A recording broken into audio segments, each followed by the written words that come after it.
Hello friends, welcome to defence matrix. तो आज के इस वीडियो में हम ऑपरेशन सिंदूर से रिलेटेड ही अपनी डेवलपमेंट को डिस्कस करेंगे और काफ़ी इंपॉर्टेंट एस्पेक्ट को देखेंगे।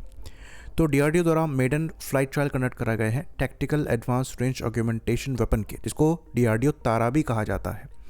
तो इसको एयरक्राफ्ट के साथ फ्लाई कराया गया और ड्रॉप कराया गया। तो यहाँ पर फ्लाइट ट्रायल कराए गए हैं, फायरिंग ट्रायल लाइकली ये नहीं है। बेसिकली ये जेडैम की तरह एक रेंज एक्सटेंशन किट है जो कि इंडिजिनस ग्लाइड वेपन को बनाती है।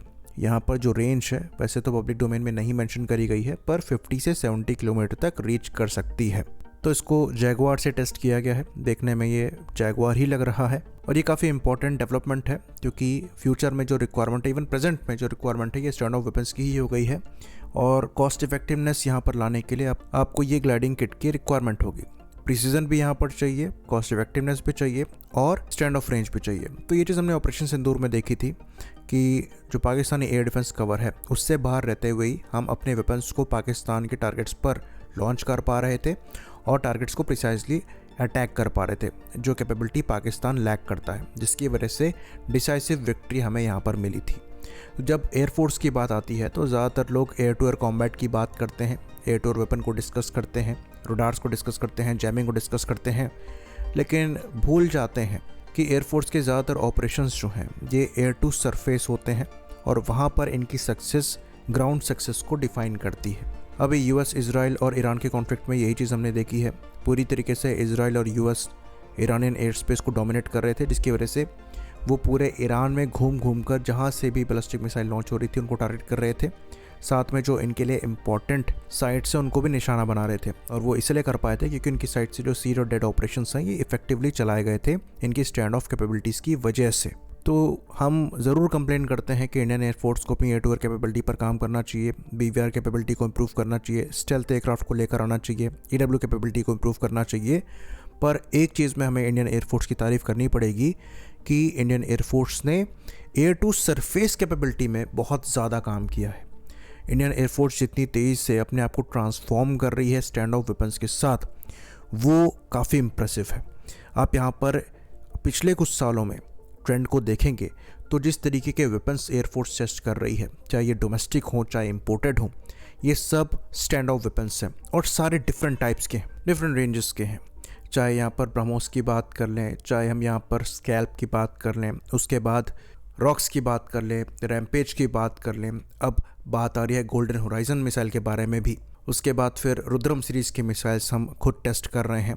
फिर अभी ये तारा हो गया, उसके बाद जेडैम भी हम ऑपरेट करते हैं, गौरव गौतम जैसे बॉम्ब्स को भी हम टेस्ट कर रहे हैं, स्पाइस 2000 हो गया, हैमर हो गया, लोरा मिसाइल हो गई। फिर अभी आइस ब्रेकर की भी बात चल रही है कि LC-13 से इसको लगाया जाएगा। फिर उसके बाद अल तारिक बॉम्ब हो गया जो कि UAE द्वारा बनाया जाता है, उसको भी 13 से इंटीग्रेट करने की बात करी जा रही है। फिर DRDO 100 हो गया। और यहाँ पर खास बात यह है कि इतनी बड़ी लिस्ट जो हमने आपको दी, ये सारे स्टैंड ऑफ वेपन्स हैं और ये डिफरेंट रेंजेस के हैं।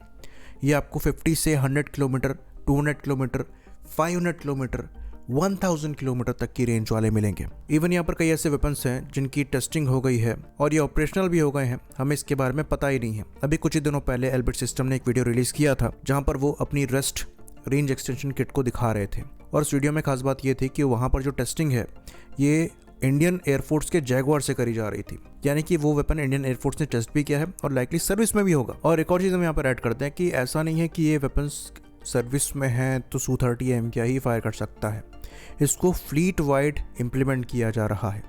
जो वेपन रफाल के साथ भी आए हैं उसमें कोशिश करी जा रही है कि 13 से भी इंटीग्रेट हो जाए, Su-30 से भी फायर हो जाए। तो जिस तरीके की फ्लेक्सिबिलिटी यहाँ पर देखी जा रही है उस लिहाज से ये जो एयर टू सरफेस ऑपरेशंस होंगे ये फ्यूचर में काफ़ी ज़्यादा डेडली होंगे। साथ में हम एयर डिफेंस पर भी काम कर रहे हैं, तो अपने एयर स्पेस में सेफली रहते हुए हम पाकिस्तान के ग्राउंड टारगेट्स को हिट कर पाएंगे। और ये चीज़ हमने एक एक्स पोस्ट में भी मेंशन करी थी जहाँ पर कई कमेंट आ रहे थे कि ऐसा कैसे हो जाएगा। ऑपरेशन सिंदूर में हमने वही डेमोन्स्ट्रेट किया है। पाकिस्तान की जिस तरीके की ज्योग्राफी है और अगर आप मैप देखेंगे जहाँ पर इनके एयर बेसेस हैं, ये इंडियन बॉर्डर के काफ़ी ज़्यादा क्लोज हैं और हमारी जो रीच है ये पाकिस्तान के हर कोने पर है। तो हमें बहुत एक्सपेंसिव एक्सटेंडेड रेंज वाले वेपन्स को यूज़ करना है ऐसी रिक्वायरमेंट नहीं है। हम ऐसे रेंज एक्सटेंशन किट लगाकर जो डम बॉम्ब्स हैं उनका इस्तेमाल करते हुए बॉर्डर के पास में इनके जो बेसिस हैं उनको टारगेट कर सकते हैं। ये कैपेबिलिटी हमारे पास एग्जिस्ट करेगी। तो इसके लिए हम अपनी इंटेलिजेंस कैपेबिलिटी पर भी काम कर रहे हैं। तो ये बात हम आपको बता दें कि पाकिस्तान का जो ऑपरेशन बुनियाद अल मरसूस है ये इसलिए फेल हो गया था क्योंकि हमें पता लग गया था कि ये ऑपरेशन इनिशिएट करने वाले हैं, इसलिए हमने प्रीएम्प्टिव स्ट्राइक कर दी थी, जिसके बाद इनके प्लेटफॉर्म जो हैं ये फ्लाई ही नहीं कर पाए थे। और यही स्ट्रेटजी भले ये 5th जनरेशन फाइटर प्लेटफॉर्म ले आए, अगर इंडिया द्वारा इस्तेमाल करी जाएगी तो कोई फ़ायदा नहीं है उस कैपेबिलिटी का, क्योंकि आपको एयरक्राफ्ट को टेक ऑफ कराने के लिए और लैंड कराने के लिए एयर बेसिस चाहिए। तो पाकिस्तान की जो ज्योग्राफी है यही इसका सबसे बड़ा दुश्मन है। पाकिस्तान ज़्यादा से ज़्यादा अपने एयर बेसिस को पीछे ले जाएगा तो बलूचिस्तान की साइड पर जा सकता है, लेकिन ये काम करना बहुत एक्सपेंसिव है और बहुत टाइम टेकिंग है। तो इनके पास भागने के लिए ज़्यादा जगह है नहीं।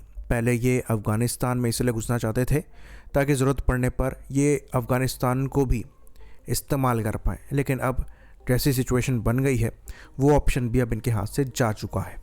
आई होप इन्फॉर्मेशन यहाँ पर क्लियर रही हो। इसी बात पर इस वीडियो को हम ख़त्म करेंगे। लाइक करिए, सब्सक्राइब करिए। जय हिंद।